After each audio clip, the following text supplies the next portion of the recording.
And welcome back to my channel competitively by Atharva. आज के इस वीडियो में हम देखने वाले documents required for NEET 2024 counselling. NEET 2024 में जो भी डॉक्यूमेंट्स रिक्वायर होगी काउंसलिंग के वक्त वो डिस्कस करेंगे इस पर्टिकुलर वीडियो में। सो बने रहिए इस वीडियो के साथ।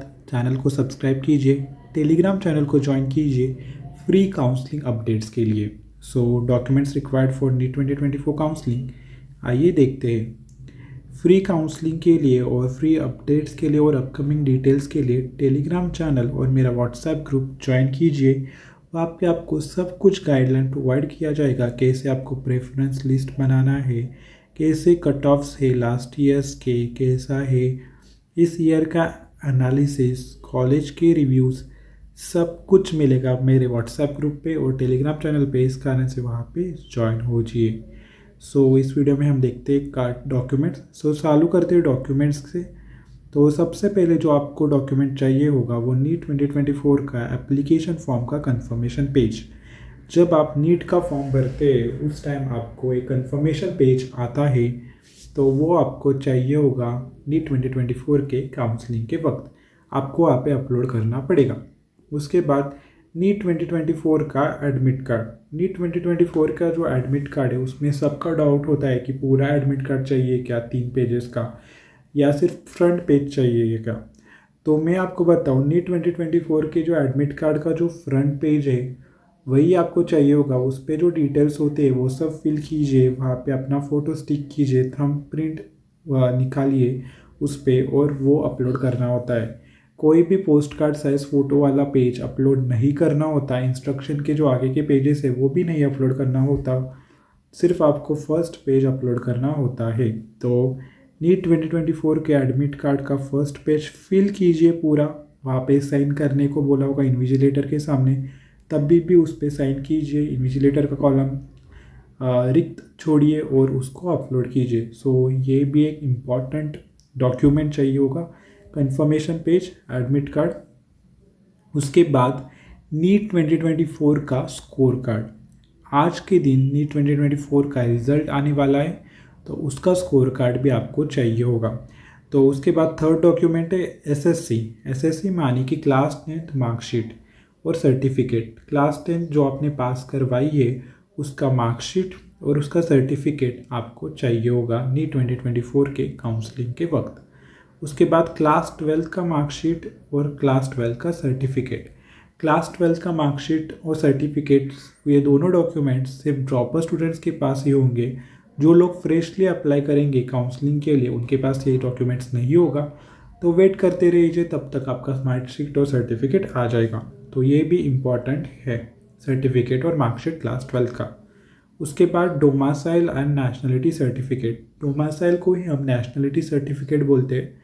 डोमासाइल सर्टिफिकेट चाहिए होगा। ये आपको दर्शाएगा कि आप महाराष्ट्र से बिलोंग करते हैं। डोमासाइल सर्टिफिकेट सिर्फ उन लोगों को ही मिलता है जो महाराष्ट्र के रहवासी है पिछले 12 या 13 साल से।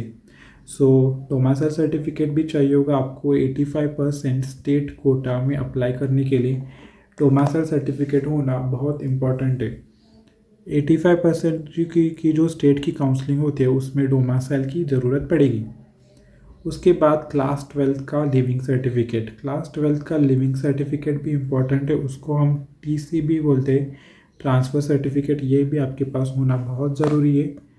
इससे भी आपका जो कॉलेज है उसमें ये सबमिट करना पड़ता है और आपको अपलोड भी करना पड़ता है काउंसलिंग के वक्त। उसके बाद EWS, SCBC, OBC, SC, ST, VJ, NT, इन सब कैटेगरीज का सर्टिफिकेट या फिर कास्ट सर्टिफिकेट, उसके साथ ही साथ कास्ट वैलिडिटी सर्टिफिकेट, उसके साथ ही साथ non creamy certificate.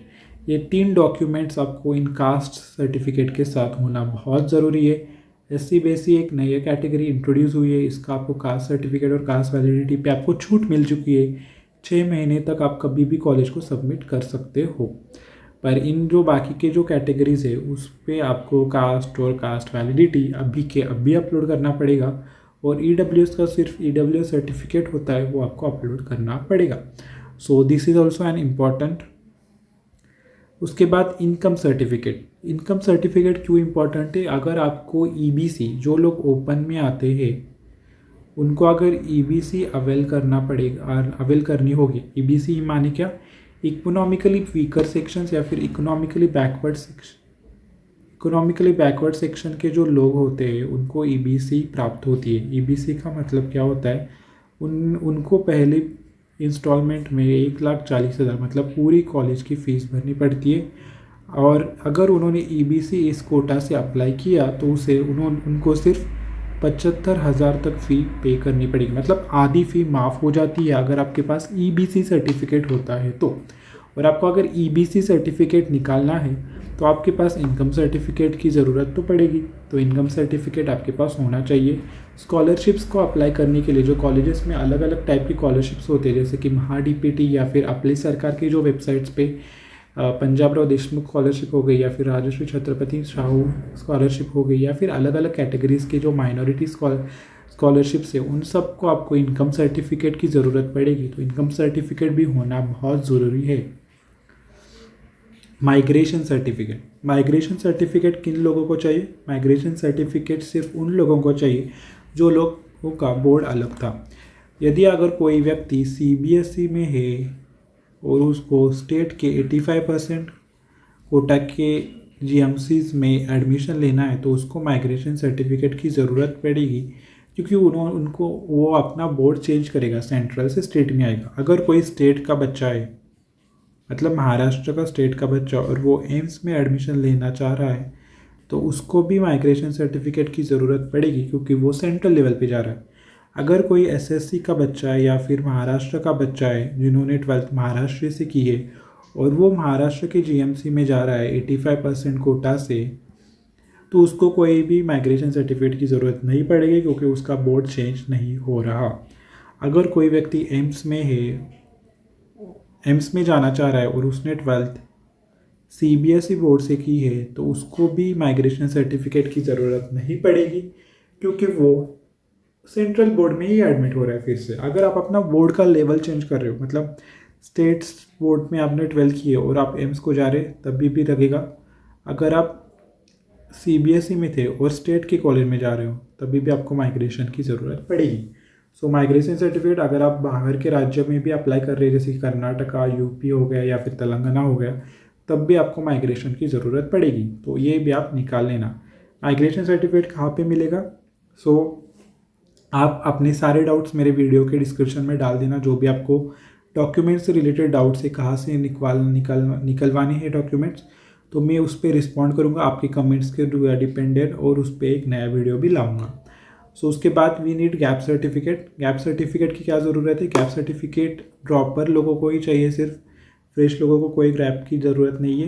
Gap certificate आपको कॉलेज के एडमिशन लेने के वक्त देना होता है, कोई भी अपलोडिंग प्रोसेस में गैप सर्टिफिकेट इन्वॉल्व नहीं होता। So that was all about gap. NEET का स्कोर कार्ड ये मैंने पहले बताया था। वैलिडिटी सर्टिफिकेट, उसके बाद वैलिडिटी सर्टिफिकेट होना चाहिए कास्ट का। उसके बाद स्पेशल रिजर्वेशन के सर्टिफिकेट्स जैसे कि D1, D2, D3 और MKB, उसके बाद और फैन, उसके बाद PWD, उसके बाद we have some again such as, I think इतना ही है महाराष्ट्र में स्पेशल रिजर्वेशन कैटेगरी। हाँ, उसके बाद स्पेशल सर्विस, आर्मी, इन सब केसेस में आपको स्पेशल रिजर्वेशन का सर्टिफिकेट होना बहुत ज़रूरी है, तो वो भी आप निकलवा सकते हैं। इन जो कैटेगरीज मैंने बताया तो उनको क्या होता है, अगर आप ओबीसी कैटेगरी से D3 के बच्चे हो तो आपको ओबीसी में से सीट्स मिलेगी।